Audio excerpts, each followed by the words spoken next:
Hello friends, मेरा नाम है धीरज कुमार और मैं आप सब लोगों का स्वागत करता हूँ इस क्लास में। देखो, जैसे कि आप जानते हो, हमारी क्लास ही चल रही है किसके लिए? आईबीपीएस प्योर क्लर्क के लिए, है ना, जो आपका 2021 में एग्जाम कंडक्ट होने वाला है, उसके लिए क्लास ही चल रही है। तो देखो, आज का जो हमारा टॉपिक है ब्लड रिलेशन ही है। लास्ट क्लास में भी हमने ब्लड रिलेशन किया था, ठीक है, पर वो बेसिक था, है ना, बेसिक करा था ताकि हमें अप्रोच सीखने समझ आ जाए कि कैसे मेल कैसे मेंबर लेते हैं, फीमेल कैसे लेते हैं और फैमिली चार्ट कैसे बनाते हैं। 5 क्वेश्चन करे थे लास्ट क्लास में। हाँ, आज ही 5 ही क्वेश्चन है ना। और क्लास नंबर 10 है, पर जो आज के क्वेश्चन है ना वो काफी इंटरेस्टिंग है। जो लास्ट क्लास से लेवल इसका अप है, मतलब काफी ज्यादा अप है। लास्ट में तो बिल्कुल बेसिक क्वेश्चन थे, अब थोड़ा सा लेवल आपको थोड़ा सा इसमें अपना दिमाग लगाना पड़ेगा, है ना। तो किसका लेवल थोड़ा सा अच्छा, एकदम डायरेक्ट नहीं मिलेगा कि डायरेक्ट रिलेशन मिलते गए आप ऐड करते गए, ऐसे नहीं है इसमें। बाकी क्या करना है, देखो, अगर आपको पजल करनी है ना, पजल भी चल रही है, पजल की सीरीज 50 प्लस पजल्स, उसमें भी काफी सारी क्लासेस हो चुकी है, वो देख लेना जाके, तो आपका ये कंप्लीट बैच है ना। मतलब इसमें कंप्लीट मिलेगा, फ्री के लिए आपको कंप्लीट क्लासेस मिलेगी। टॉपिक वाइज यहाँ हो रही है और बाकी पजल यहाँ हो रही है ना। आज क्लास नंबर 10 है, हम इसके अंदर देखो क्या कर चुके हैं अभी तक, इनइक्वालिटीज और स्लॉट्स। तो आज ब्लड रिलेशन का पार्ट नंबर 2 कह लो उसको। चलो क्वेश्चन देखते हैं, क्वेश्चन क्या है। तो थोड़ा सा कॉन्सेप्ट समझ लें, थोड़ा सा समझ लेते हैं। वैसे पता होगा लास्ट क्लास सेकेंड है, कोई भी मेल मेंबर होगा, आप फैमिली चार्ट बनाएंगे है ना, कोई भी मेल मेंबर होगा तो उसके ऊपर मैं स्क्वायर बना दूंगा, और कोई भी फीमेल मेंबर आएगी इस फैमिली में तो उसके ऊपर सर्कल बनाना है। बस यही अप्रोच करनी है, ठीक है। बाकी कोई और अप्रोच नहीं, और मैंने बताया था 2 ही जेंडर होते हैं। बाकी अगर आप किसी और साइन से करते, कई लोग अलग अलग करते हैं, प्लस माइनस से करते हैं, तो उसमें कोई दिक्कत नहीं है, आपकी जिस पे प्रैक्टिस अच्छी कर सकते हैं। पर इसमें मैं ये करने वाला हूँ, मेल के लिए स्क्वायर, फीमेल के लिए सर्कल। आओ पहले क्वेश्चन को चल बढ़ते हैं। क्या है देखो, ध्यान से रीड करना। लिखा है देयर आर 6 मेंबर्स, नेम दिए हुए इन अ फैमिली। फिर क्वेश्चन स्टार्ट है, तो आप कभी भी क्वेश्चन स्टार्ट करना है तो ऐसे लिख लो कि आप, मुझे इन्फॉर्मेशन क्या मिली इंट्रो से कि 6 मेंबर हैं, तो इस फैमिली में मुझे 6 मेंबर बनाने हैं, ठीक है।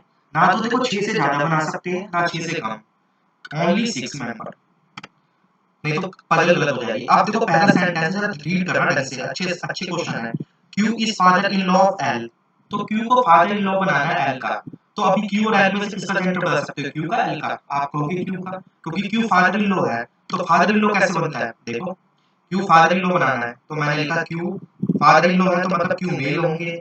और फादर इन लॉ कैसे बनते हैं, इसका कोई सन होगा या डॉटर होगी, हमें नहीं पता कौन है, उसकी मैरिज हुई होगी एल से, क्योंकि देखो अभी तो एल का जेंडर नहीं पता, तो इसका क्या बताओगे भाई? फादर इन लॉ तो ऐसी बनेगा, देखो क्यू का कोई सन होगा या कोई डॉटर होगी, उसकी मैरिज हुई होगी एल से, ठीक है। तो मैंने पॉइंट इसको नोट कर लिया, अभी मैं बता सकता हूँ कुछ कुछ नहीं पता, ठीक है। नेक्स्ट पे चलते।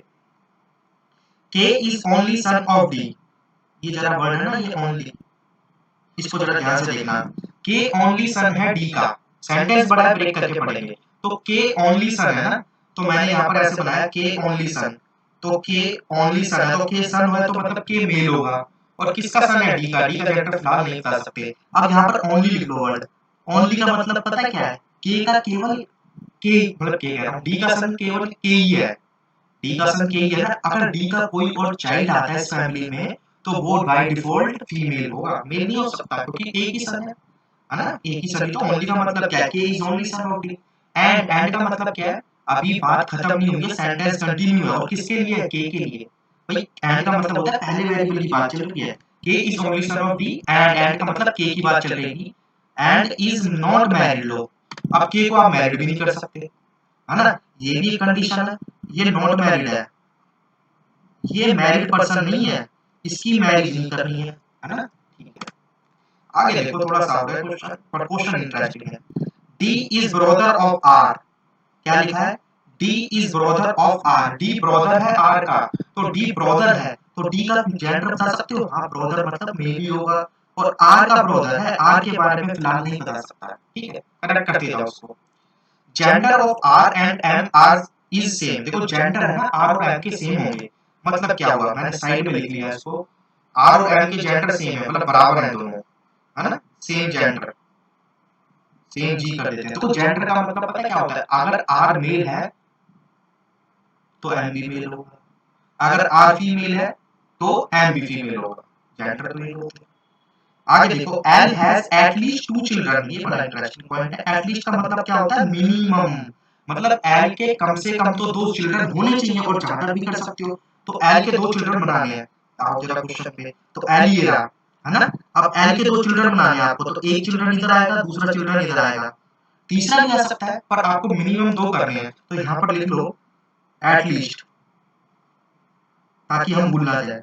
एटलीस्ट 2 मतलब कि दो रखने हैं, दो से ज्यादा भी कर सकते हो आप, कितने कर सकते हो बताओ, 3 भी कर सकते हो, 4 भी, 5 भी, जितनी रिक्वायरमेंट होगी उतने करेंगे, पर दो तो रखने हैं। एटलीस्ट 2 का मतलब है minimum. Q has at most 2 children. अब एट मोस्ट का मतलब क्या होता है? एट मोस्ट का मतलब होता है मैक्सिमम।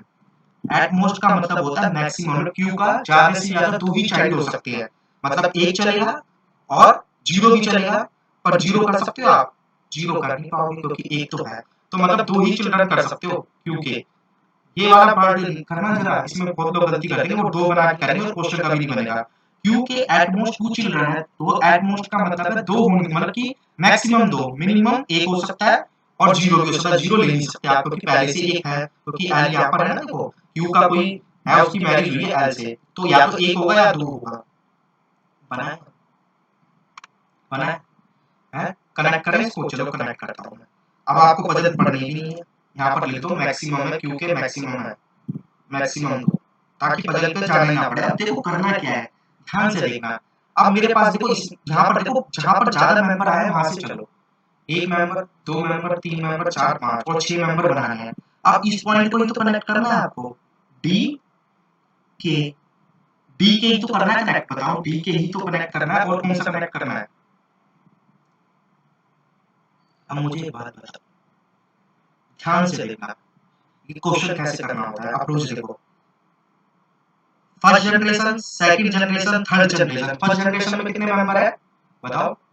एक। अगर इनको भी मैं फर्स्ट जनरेशन में कर दूं, तो ये अप्रोच देखो मेरे यहाँ पर, अप्रोच से ही बनेगा क्वेश्चन, सॉल्व करने से नहीं। अगर मैं इनको फर्स्ट जनरेशन में कर दूं दोनों को, तो बताओ 5 मेंबर तो पहले हैं और डी आर अलग ही है नेम, तो 6, 5 और 2 कितने हो जाएंगे? 7। तो कभी बना सकते हो, कभी बना सकते हो, बताओ कभी बना सकते हो क्या इस क्वेश्चन को? नहीं बना सकते। फर्स्ट जनरेशन में आपके 7 मेंबर हो जाएंगे, कैसे भी मैनेज करो। अब देखो, अगर मैं डी और आर को इस जनरेशन में कर दूं, है ना, तो कितने मेंबर है देखो, 1 2 3 4 5 और एक 6 आ जाएगा, है ना, 6 आ जाएगा। पर यहाँ पर जरा एक चीज देखना, यहाँ पर देखना, कोई यहाँ पर बोला है फैमिली के, कुछ नहीं, कोई बात नहीं। तो मुझे एक बात बताओ, डी को क्या लास्ट में लिख सकता हूँ? देखो अगर मैंने डी लास्ट में लिखा, तो ये कनेक्ट तो हो जाएगा, कनेक्ट तो हो जाएगा। देखो कैसे कनेक्ट होगा, कनेक्शन सीखना है यहाँ पर। देखो यहाँ पर जो आंसर है ना वो नहीं बता रहा, पहले पहले मैं वो कर रहा हूँ जो आपको कंफ्यूजन हो सके। पहली जनरेशन में नहीं आ सकते, थर्ड में आ सकते हैं, तो देखो मैंने डी इधर लिख दिया, है ना, डी लिख दिया। ध्यान से देखना, अगर जैसे ही मैंने डी लिखा, तो ये एल का सन हुआ नहीं हुआ, तो एल का एक चाइल्ड और होगा, तो आर क्या चाइल्ड बना सकते हो बताओ? बना सकते हैं, है ना भाई, आर भी तो चाइल्ड बना सकते हैं, बना तो सकते हैं, ये दोनों आपस में जो भी है ना, और के इधर आ जाएगा। अब मुझे एक बात बताओ, कितने मेंबर हो गए? 1 2 3 4 5, दोबारा काउंट करो, 1 2 3 4 5 6। तो यहाँ पर जरा देखना कि अब एक पॉइंट और था कि एटलीस्ट 2 चिल्ड्रन होने चाहिए, तो एटलीस्ट 2 चिल्ड्रन बन रहे हैं, और के का एक चिल्ड्रन होना चाहिए। के का चिल्ड्रन कौन आएगा? एम बचा, एम इधर आएगा। और बोल रहा था एम और आर का जेंडर सेम है। अब मुझे ये बताओ एम और आर का जेंडर कैसे बनाओगे? एम और आर का जेंडर बना सकते हो? आपको बताया हुआ सेम जेंडर है, तो इधर से एम और आर का जेंडर पता ही नहीं चलेगा। जब देखो 4 जनरेशन आ गई वो कोई दिक्कत नहीं है, पर एम और आर का जनरेशन नहीं बन सकता तो आप नहीं बनाओगे उसको। भाई एम और आर का जनरेशन कहाँ पता है? जनरेशन कह रहा हूँ, जेंडर, तो कभी मैनेज ही नहीं हो सकता। मैनेज हो सकता है? नहीं हो सकता। ध्यान से देखना, तो इसका मतलब क्या होगा, जो हमारा क्वेश्चन था ना, एक मिनट, वो ये डी और आर कौन सी जनरेशन में आएंगे? सेकंड में ही आएंगे। तो डी को इस तरह कर सकते हो? नहीं। क्यों? डी डी इधर कर सकते हो, बताओ ध्यान से, कर सकते हैं, है ना। और आप कहोगे आर भी कर दो, काफी कंफ्यूजन है इसके अंदर, है ना। के तो इधर ही आना है, ये तो फिक्स हो गया, के इसी का चाइल्ड बनेगा और यहाँ पर मेल आ जाएगा, है ना। अब देखो अगर आपने आर इधर करा, ध्यान से देखा, और क्या बोल रहा था, क्या बोल रहा था, ध्यान से देखो। अब कह रहा था कि के का ना, के किसी का ओनली चाइल्ड है, तो एल का चाइल्ड बन गया ना, ओनली चाइल्ड का ओनली सन है, तो ये बाय डिफॉल्ट फीमेल बनेगी। ये इससे पता चला क्यों? क्योंकि समझ आया? तो डी इधर आ सकता है, डी इधर ही आएगा, डी इधर ही आएगा आपका, और कहीं बन ही नहीं सकता। आर तो बनेगा ही नहीं ना, क्योंकि डी का के उसका चाइल्ड है, तो आर डी क्या बन जाएगा, मेल बन जाएगा, डी मेल क्या, मेल है, और ये मेल हो जाएगा तो बाय डिफॉल्ट फीमेल हो जाएगी, और यहाँ पर आर आ जाएगी। ये समझ आ गया है ना।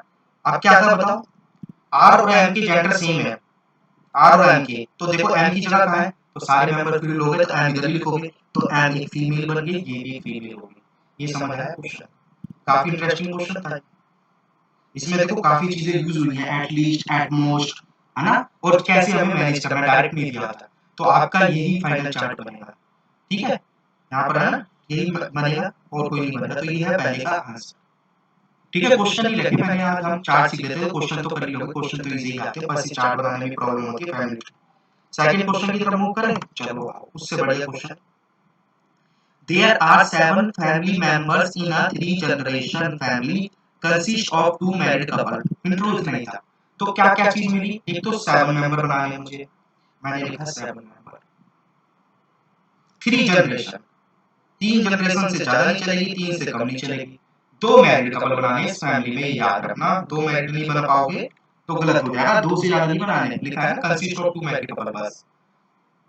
पहला सेंटेंस है N is father in law of S, N father in law है एस का, तो N father in law S कैसे बनेगा, अभी लास्ट क्वेश्चन में तो देखा था, एन को फादर इन लॉ बनाना है, तो देखो एन इधर आएगा कहीं, आएगा ही, क्योंकि एन फादर इन लॉ है तो मेल है। फादर इन लॉ कैसे बनता है, इसका कोई सन होगा या डॉटर होगी, उसकी मैरिज हुई होगी एस से, ऐसी तो बनता है N is father in law of S. अगले सेंटेंस पे Q is daughter of R, बस इतना ही पढ़ो, क्यू डॉटर है आर की, तो किसका जेंडर बता सकते हो, क्यू का आर का, क्यू का ही बताओगे आप, कहोगे बिल्कुल पास ही है, क्यू डॉटर है तो क्यू फीमेल होगी, और किसकी है, आर की। ये बात समझ आ रही है, देखो ना, क्यू इज कहां गया, Q is daughter of R, who से कंफ्यूज मत होना, हु से पहले जिस वेरिएबल का नाम लिखो अगला सेंटेंस उसके लिए होता है, हु से पहले आर का नाम लिखा है तो अगली बात आर के लिए बोली जाएगी। R who is father in law of T, R father in law है टी का, तो आर फादर इन लॉ है टी का, तो आर होगा, तो यहाँ पर टी यहीं पर कहीं आएगा या आएगी, तो इससे भी मैरिज हो सकती है, टी हो सकती है, पर सेंटेंस थोड़ा सा और रीड करो, लिखा है क्यू इज अनमैरिड, तो बात ही खत्म हो गई, क्यू अनमैरिड है तो मतलब कि आर का कोई और चाइल्ड होगा, उसकी मैरिज हुई होगी किससे, बताओ किससे हुई होगी, क्या था, R who is father in law of T, T से, ये समझ आया ये वाली बात। टी से मैरिज क्यों नहीं करी उसकी, क्योंकि क्यू तो मतलब क्यू से क्यों नहीं करी, क्यू तो अनमैरिड है, ठीक है, अभी कनेक्शन नहीं बन सकता, कोई बात नहीं, थोड़ा सा और पढ़ लेते हैं। Q is unmarried, married, M is grandmother of P and spouse of N, spouse क्या होता है, देखो स्पाउस होता है हस्बैंड एंड वाइफ, तो एम किस क्या ग्रैंडमदर है पी की, एंड का मतलब क्या, भी एम की बात चल रही है, पहले वेरिएबल की बात चल रही है ना, एंड का मतलब सेंटेंस खत्म हुआ जिस वेरिएबल की पहले बात करी थी, पहले वेरिएबल की करी थी एम की, M is grandmother of P and spouse of N, तो एम स्पाउस है एन की, तो एम स्पाउस है, तो ये हस्बैंड वाइफ होंगे, ये मेल है तो बाय डिफॉल्ट ये फीमेल होगी, तो पी इधर ही कहीं आएगा या आएगी नीचे, है ना, पी का जेंडर बता सकते, पी नीचे ही आएगी थर्ड में, या आएगा। R has only 2 children and both are females, R के 2 चिल्ड्रन है और दोनों फीमेल है, तो आर के 2 चिल्ड्रन देखो, तो ये एक चिल्ड्रन दूसरा ही है, तो ये भी फीमेल होगी, अगर ये फीमेल होगी, इसकी मैरिज टी से हुई है, तो ये फीमेल है तो बाय डिफॉल्ट ये मेल है। ये समझ आ रहा है, ठीक है, देखो क्वेश्चन आज के थोड़े से अच्छे हैं, आगे देखो थोड़ा सा और बनाते हैं इसको, अब कनेक्शन बनाते हैं, देखो कनेक्शन कैसे बनाओगे, एन एम, ठीक है, एन एम एस और पी, और आपको याद रखना है 7 मेंबर बनाने हैं, 3 जनरेशन 2 मैरिड कपल, ठीक है, तो देखो एक मैरिड कपल तो ये आ गया, दूसरे मैरिड कपल ये हो गए, इनका कोई लेना देना नहीं है, अलग अलग है ना दोनों। अब मुझे एक बात बताओ, एन एम ऊपर वाले में आएंगे, है ना, ऊपर वाले में आएंगे नीचे वाले में आएंगे, देखते हैं देखते हैं, एन एम, अगर मैंने एन एम इधर करा, ध्यान से देखना, तो कितने मेंबर है, 1 2 3 4, तो एन एम मैंने यहाँ कर दिया, फिर इसका कोई चाइल्ड ये बना दिया, फिर ये एस बना दिया, फिर पी बना दिया, तो बन पाएगा क्या, ध्यान से देखो उसको जरा, एक minute, N M P, N M P, 1 2, देखो कैसे काउंट करोगे, 1 2 3 4 5 6 7, एक का नाम तो मिल तो गया, एक नाम मिल रहा है कि नहीं मिल रहा है, एक नाम मिल तो रहा है, कौन सा मिसिंग है बताओ, देखो 1 2 3 4 5 6 7, तो 7 मेंबर तो बनाने थे, तो यहाँ पर तो देखो 1 2 3 4 1 2 3 4 8 मेंबर आ रहे हैं, 8 मेंबर आ रहे हैं ना। तो मतलब इनमें से कोई कनेक्शन बनाने के लिए कैसे बनाएंगे, इधर फिल करना पड़ेगा, इधर ही तो फिल करना पड़ेगा। पर अगर मैंने एन इधर फिल करा, एम इधर फिल करा, है ना, एन इधर करा, एम इधर करा, और फिर मैंने एस करा, तो फिर ये मैरिड कपल बन जाएंगे। तो उसमें 3 मैरिड कपल आ जाएंगे, समझ रहे हो। देखो ना, अगर मैं एन इधर ऊपर लिखता हूँ, एम इधर लिखता हूँ, इसका कोई सन डॉटर बनाता हूँ और इसको एस से करता हूँ और इसको पी से करता हूँ, तो कि ये मैरिड होना चाहिए ना किसी से, तो एस से मैरिड करना पड़ेगा। और जैसे ही एस से मैरिड करोगे 3 मैरिड कपल आ जाएंगे इस फैमिली में। अगले गलत, तो फिक्स है आपका। तो एस को देखो आपको इधर ही बनाना पड़ेगा। ये बात समझ आ गई। देखो ये मैरिड है किसी से, ये है, दोनों की बात तो हो गई खत्म। तो ऐसी से तो मैरिड होगा, अब तो बहुत क्वेश्चन इजी बन गया। तो इधर से कनेक्शन बनेगा। ये समझ आई बात, ये समझ आया कैसे बनाया, क्योंकि दो ही मैरिड कपल ले लेते, ये तो कई क्वेश्चन नंबर जाता है। तो पी इधर ही आ जाएगा। अब पी का जेंडर नहीं बता सकते। अब तो कितने मेंबर हो गए, 3 3 6 एक साथ, तो ये आंसर है इसका, है ना। ये वाली समझ आई, ये और अच्छी पजल थी, है ना। क्योंकि यहाँ से पता चला दो मैरिड कपल है, तो पहला मैरिड होगा और एस को मैरिड करना है, और ये भी किसी से मैरिड है, तो एस से ही तो मैरिड होगा, क्योंकि वो टी का नाम है और एस का। नेक्स्ट क्वेश्चन पे चलते हैं, ध्यान से देखना। देयर आर 8 पर्संस, ठीक है 8 पर्संस है। कह रहा है D is married to S, D married है एस से, तो इधर ही बना लें, इधर ही बना लेते हैं। तो डी मैरिड है एस से, तो मैंने लिखा डी मैरिड है एस से। तो मैरिड में अभी बता सकते हो कौन मेल है कौन फीमेल है, नहीं। आगे बोल रहा है Q is mother of D, Q mother है डी की, तो ऊपर क्या आएगी भाई, क्यू को मदर बनाना है ना। क्यू मदर है किसकी, डी की, तो क्यू फीमेल होगी, लिखा है ना Q is mother of D. और हु लिखा है, हु का मतलब क्या है, हु से पहले जिस वेरिएबल का नाम है अगला सेंटेंस कनेक्ट उसी के लिए होता है। तो D who is brother, D brother है तो डी मेल हो गया, और किसका ब्रदर है, ए का। और जैसे डी मेल हुआ तो बाय डिफॉल्ट ए एस क्या बन जाएगी, फीमेल। तो हस्बैंड वाइफ में एक मेल है दूसरा फीमेल चलता है। A is daughter of R, A daughter है आर की, ए लिखा ना, ए डॉटर है तो ये फीमेल होगी, और आर की जैसी ये डॉटर होगी तो ये आर का जेंडर बताओगे, बिल्कुल। क्यों, दोनों मैरिड कपल होंगे, क्यों मैरिड होंगे, क्योंकि देखो ए और डी ना सिबलिंग्स हो गए, भाई बहन हो गए। तो ये अगर इसका इसका सन है तो ये इसकी डॉटर ही तो होगी, तो ये फीमेल बन जाएगा। ये समझ आ रहा है, ठीक है। आगे है B is brother of R, B brother है आर का, ये क्वेश्चन काफी इजी लग रहा है मुझे, बी ब्रदर है आर का। C is sister of S, C sister है, है ना। और P is son of C, P son है C। ये तो बहुत इजी बन गया, इसमें तो कुछ था नहीं खास। ठीक है, ये 8 मेंबर बन गया, ऊपर 3 और 4 7 8, इसमें तो कुछ है नहीं। ये तो इजी निकला काफी क्वेश्चन, कोई बात नहीं। अब जरा इस क्वेश्चन पे आओ ना, इस क्वेश्चन पे आओ। लिखा है देखो, there are 8 members in a family which consist 3 generation, इधर ही बना लेते हैं। 8 मेंबर्स हैं 3 जनरेशन में, कितना याद रखना है। पहला है Q is husband of S sister, Q husband है तो Q मैंने बनाया हस्बैंड, हस्बैंड है तो मतलब मेल है, मेल है तो मैरिज किससे की होगी, फीमेल से ही होगी। और किसकी सिस्टर से होगी, सी एस की सिस्टर से। एस की सिस्टर बना दी, नाम नहीं पता पर ऐसी बनेगा। आगे V who is not a son of W, तो कहां लिखूं उसको, कहां लिखें, यहां पर लिख लेता हूं। V सन नहीं आना चाहिए W का, कहीं पर भी W आएगा तो V उसका सन नहीं बन सकता, ये आ याद रखना, ठीक है। डॉटर बन सकती है या बने ना, ये भी हो सकता है। B is, B who is not son of W is, देखो यहां से कंफ्यूजन हो सकती है, इसका मतलब क्या है, अब सेंटेंस किसके लिए बोल रहा है, बी के लिए बोल रहा है। ये समझ आ रहा है। देखो ये तो इंग्लिश की चीज है ना, ये तो एडिशनल सेंटेंस दिया ना बीच में कॉमा लगा के। पहले लिखा है B who is the son, who is not son of W, फिर बोल रहा है इज, इसका मतलब किसका है, बी की बात चल रही है। Is the nephew of S, nephew मतलब क्या होता है, मतलब कि नेफ्यू होता है, ये नेफ्यू होगा तो मतलब कि कौन होगा, भी मेल होगा। नेफ्यू का मतलब क्या होता है, एस की कोई सिस्टर होगी या क्या होगी, ब्रदर होगा, उसका सन होगा, है ना, नेफ्यू ऐसी होता है ना। ठीक है, आगे देखो भांजा या भतीजा।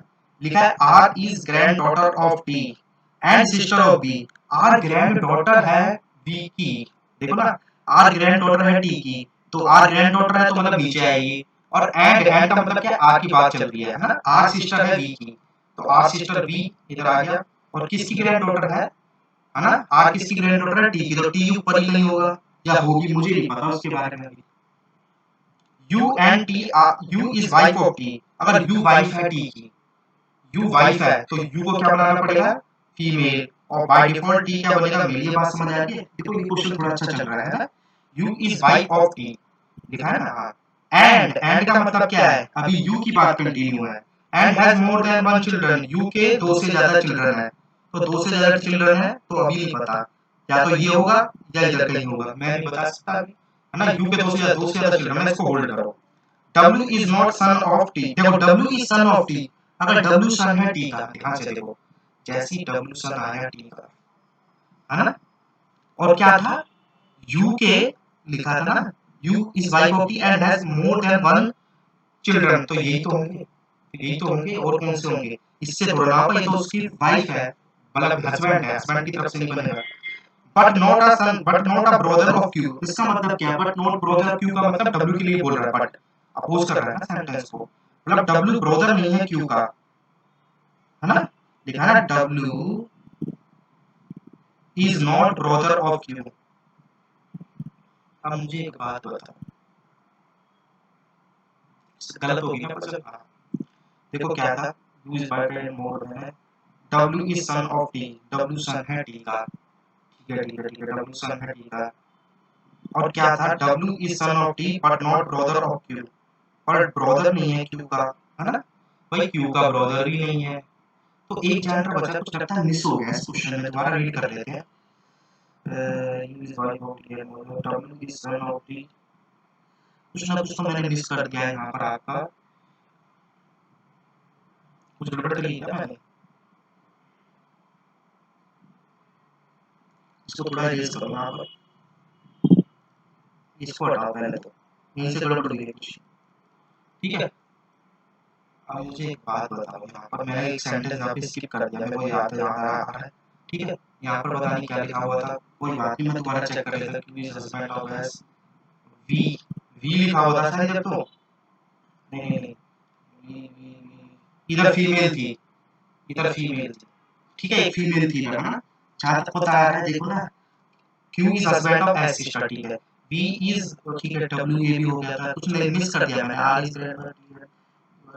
To children, W is son, देखो मैंने उल्टा कर दिया, मैंने कुछ और पढ़ लिया, डब्ल्यू सन है टी का, तो मुझे एक बताओ, डब्ल्यू सन है टी का, अगर डब्ल्यू सन है टी का, तो क्या मैं डब्ल्यू इधर बना सकता हूँ, क्यों, ये तो फीमेल है, या तो डब्ल्यू इधर आएगा या डब्ल्यू इधर आएगा, है ना, डब्ल्यू इधर आएगा या डब्ल्यू इधर आएगा, भाई यही तो आएगा, पर उसने क्या बोला है, डब्ल्यू सन बनाना है टी का, वो तो बात सही है आपकी, अभी तो ये भी डिसाइड नहीं कर सकते हम, जो मैंने यहाँ पर जेंडर बना दिए ना, इसको भी डिसाइड नहीं कर सकते, ठीक है, ये भी नहीं पता है, ध्यान से देखना, ये क्वेश्चन थोड़ा अच्छा चल रहा है, कि यहाँ तक देखो, टी के ना, टी के और यू के दो सन है, मतलब दो सन है, दो चाइल्ड है, तो अभी नहीं पता सकता कौन है, पर उसने बोला डब्ल्यू सन है टी का, तो डब्ल्यू को सन बनाना है टी का, तो मैं डब्ल्यू इधर भी बना सकता हूँ, उधर भी बना सकता हूँ, पर बोला डब्ल्यू ब्रदर नहीं है क्यू का, तो डब्ल्यू इधर ही बनाना पड़ेगा, ये बात समझ आई, और डब्ल्यू सन आ गया टी का, है ना, ये बात समझ आ रही है, देखो क्या था, देखो दोबारा देखो, उसमें थोड़ा सा मेरे को लगता है कुछ गड़बड़ हो गई, क्योंकि is husband of S sister, ये तो सही हो गया, ठीक है, B is not son of W, B son नहीं है डब्ल्यू का, है ना, अब जैसी बी सन नहीं है डब्ल्यू का, तो वी इसके ही होगा, क्योंकि वी डब्ल्यू इधर नहीं आ सकता, कोई बात नहीं, R is grandfather of T and sister of V, ठीक है, R granddaughter of T, U is wife of T and has more than 2 children, T has, यहाँ से कुछ गड़बड़ हो गई, W is son of T, W son है T का, तो डब्ल्यू सन टी का इधर ही बनेगा, ठीक है, डब्ल्यू सन है टी का, डब्ल्यू तो सन है टी का, ठीक है, पर वो ब्रदर नहीं है किसका, क्यू का, तो इधर ही बनेगा, तो अब ये यहाँ पर है ना, ये देखो, इधर जो भी है, इधर एक मेंबर बचा है, पी इधर ही आएगा, पी इधर ही आएगी, ठीक है, पी की सिस्टर से, तो किसका जेंडर बता सकते हैं, बताओ, है, ये तीनों चाइल्ड इसी के हो गए, ये तीनों चाइल्ड इसी के हो गए, ठीक है, और तो कोई है नहीं इसके अंदर, मेरे हिसाब से यही था, तो ये क्वेश्चन था, अब एस का जेंडर नहीं बता पाओगे आप इसके अंदर, एस की सिस्टर से मैरिज हुई है ना, तो पी का नाम पता चल गया, ठीक है, एस और दिख रहा है ना, ये सन है इसका, और इसके यहाँ पर ये थी इस तरीके से। हाँ ठीक है, यही बनेगा फैमिली चार्ट, और इसमें एस का जेंडर नहीं पता चलेगा, है ना। कितने मेंबर आ गए, 8 मेंबर आ गए। ठीक है, ये थोड़ा क्वेश्चन इंटरेस्टिंग था। नेक्स्ट क्वेश्चन की तरफ मूव करते हैं। क्वेश्चन नंबर 5 लास्ट क्वेश्चन है। ये देखो, इसको जरा ध्यान से देखना, ये भी अच्छा क्वेश्चन है। There are 8 members in a family, 2 of them married couple. बस इतना ही इंफॉर्मेशन है। 8 मेंबर हैं फैमिली में और 2 मैरिड कपल हैं, 2 मैरिड कपल, बस इतना ही याद रखना है। इंट्रो इतना ही था। अब बोल रहा है सी इज मदर इन लॉ की। अभी ऐसे पॉइंट काफी बना है, सी मदर इन लॉ की। देखो सी को मदर इन लॉ बनाना है, तो सी मदर इन लॉ मतलब सी फीमेल है। मदर इन लॉ कैसे बनेगी, इसका कोई सन होगा, डॉटर होगा, उसकी मैरिज होगी ई से, है ना। आगे है A is grandfather of B. A grandfather है बी का। कैसे बनाओगे, ए ग्रैंडफादर है बी का, तो अभी तो बता नहीं सकते, है ना। ए ग्रैंडफादर है बी का, लिख लो साइड में, या तो या स्किप कर दो। लिख लेता हूँ, स्किप करने से बढ़िया लिख लो। ए ग्रैंडफादर है, तो ए ग्रैंडफादर मतलब एक मेल होगा, इस तरीके से तीसरी जनरेशन में बी आ जाएगा, बी आ जाएगी। H is brother in law of E. अभी नहीं बना सकते एच, अगर ब्रदर इन लॉ बनाने जाओगे दो दो बनते हैं, या तो एच की मैरिज करो फिर उसकी उसकी होगी, है ना। तो इस तरीके से इसमें दो बनते हैं, इसमें छोड़ा अभी तो फिक्स पॉइंट ढूंढ लेते हैं। ए हैज ओनली 2 सन्स, ये मिल गया ना, ए के केवल 2 सन है, तो ये दोनों ही सन होंगे। ओनली लिखा है ना, अब कोई सन नहीं आएगा, कोई डॉटर नहीं आएगी इसकी। डी हैज नो सन, है ना, डी का कोई सन नहीं है, तो अभी छोड़ो उसको, इसको ऐसे कर लो, देख लेते हैं। F and A R siblings. Siblings मतलब क्या होते हैं, मतलब कि ये एक ही जनरेशन के एफ और ए, और एफ ये मतलब आपस में भाई या बहन होंगे। F is uncle of D. F uncle है डी का, लो बात ही खत्म हो गई। अगर एफ को अंकल बनाना है तो डी कहाँ आ सकता है, डी इधर भी आ सकता है, डी इधर भी, दोनों पॉसिबिलिटी भी है। देखो डी एफ को अंकल बनाना है डी का, है ना। B and G are siblings, लो बस खत्म बस। अब देखो क्या करना है, तो ध्यान से क्या करना है। देखो इसमें था एक पॉइंट ये वाला, देखो सी है ना, सी ध्यान से देखो, पहले तो 2 मैरिड कपल बनाने हैं मुझे इस फैमिली में। जैसे ही मुझे 2 मैरिड कपल बनाने हैं और 3 जनरेशन है ना, 3 जनरेशन ये नहीं बताया, तो देखो कैसे आएगा। ये 6 मेंबर आ चुके हैं और 7 8 9, तो मतलब एक मेंबर यहाँ से कंबाइन करना है। तो ई का नाम इधर लिख सकता हूँ, ई का नाम इधर लिख सकता हूँ, कभी नहीं। सी को इससे मैरिड करोगे, देखो अगर सी को आपने इससे मैरिड करा, आप कहोगे मैं इससे कर सकता हूँ, मैं करके बताता हूँ। सी को इससे मैरिड कर दो क्योंकि मेल है और फीमेल है, फिर इसका यहाँ से कोई आएगा ऐसे, फिर उसकी मैरिज होगी। अब बताओ मेंबर कितने हो गए, 1 2 3 4 5 6 7 8 9, कभी बन सकता है, ऐसे चेक करना होता है, कभी नहीं बनेगा। ठीक है, तो सी की मैरिज ए से ही हो सकती है ना, मैं सारे चेक करके बता देता हूँ। पर आपने सी की मैरिज अगर इससे करवाई, ध्यान से देखो, अगर सी की मैरिज इससे करवाई तो अगेन सी इधर आएगा, आएगी, और फिर यहाँ पर करके 2 और आ जाएंगे, तो 9 मेंबर हो गए। तो बन पाएगा। अगर सी की मैरिज इससे करवाओगे तो नहीं बन पाएगा। अगर सी की मैरिज नीचे कहीं करवाओगे तो देखो 1 2 3 4 5 6 7 8 9, तो हर कंडीशन में 9 ही बनेंगे। ये समझ आ रहा है, ठीक है। ये ऐसे चेक करना होता है, इसमें कोई हिंट नहीं होती है। तो 9 मेंबर बनेंगे, पर मुझे तो इस फैमिली में 8 मेंबर चाहिए। जब 9 बनेंगे तो पूरी वजह मेरी गलत नहीं हो जाएगी। बस एक ही जगह बची है मैरिज के लिए, सी के साथ, इसके साथ ही होगी और कहीं बन ही नहीं सकता। सी की मैरिज इधर ही होगी, ठीक है। और फिर इसकी मैरिज इससे होगी, तो ई को डॉटर इन लॉ बनाना है, या मतलब जो भी बनाना है, मदर इन लॉ, इस तरीके से। तो ये क्या हो जाएगी, बाय डिफॉल्ट फीमेल क्योंकि मेल है ना। ये समझ आया। कुछ पॉइंट रह गए ऐसे, देख लेता हूँ यहाँ। आप देखो, D has no son, D के कोई सन नहीं है ना, डी का कोई सन नहीं है। आप डी का अगर कोई सन नहीं बना सकते, तो अगर आपने डी इधर बनाया तो फिर इन दोनों का जेंडर नहीं बना सकते, तो फिक्स है डी इधर ही बनाना पड़ेगा। डी का कोई सन नहीं है, तो ये दोनों फीमेल हो जाएंगी, क्योंकि लिखा हुआ है ना सी ब्रदर इन लॉ। देखो ये लिख लेता हूँ, ये D has no son, D की कोई सन नहीं है, तो इन दोनों का जेंडर पता चल जाएगा, ठीक है। और क्या था, F is uncle of D, F uncle D बन गया, बी एच जी, तो यही बनेगा। अभी लास्ट मेंबर बचा है, बता दो क्या नाम बचा है उसका, एच बचा है, एच कर लेते हैं। ये समझ आया, ठीक है, ये बनेगा। स्टार्ट। अब क्या कर सकते हैं, ध्यान से देखना। पहला चार्ट तो यही है, मेरे हिसाब से यही चार्ट बनेगा, और कोई चार्ट नहीं है, इन्फॉर्मेशन नहीं है इसके अंदर ज्यादा। अगर आपने इधर बना दिया, अगर डी आपको इधर बना सकते हो, बना सकते हो, तो फिर एच की मैरिज ई से हो जाएगी, पर इन दोनों का जेंडर नहीं बता पाओगे, ठीक है। वैसे फैमिली चार्ट यही है, यहाँ इसका यही आंसर आएगा। ये समझ आ गया होगा, ठीक है। लास्ट क्वेश्चन था। अब देखो क्या करना है, अगर एक पजल पसंद आई मतलब क्वेश्चन, तो इस यूट्यूब चैनल को सब्सक्राइब करना, वीडियो को ज़्यादा से ज़्यादा शेयर करना। अब नेक्स्ट क्लास में मिलेंगे, लास्ट क्लास है इसकी, ठीक है। 11 नंबर है, क्लास नंबर 11 है ब्लड रिलेशन की, और इससे हाई क्वेश्चन भी मिलेंगे नेक्स्ट में, हाई। वो लास्ट क्लास होगी, फिर इसका आपका कवर हो जाएगा ब्लड रिलेशन। नेक्स्ट क्लास में मिलते हैं, ठीक है।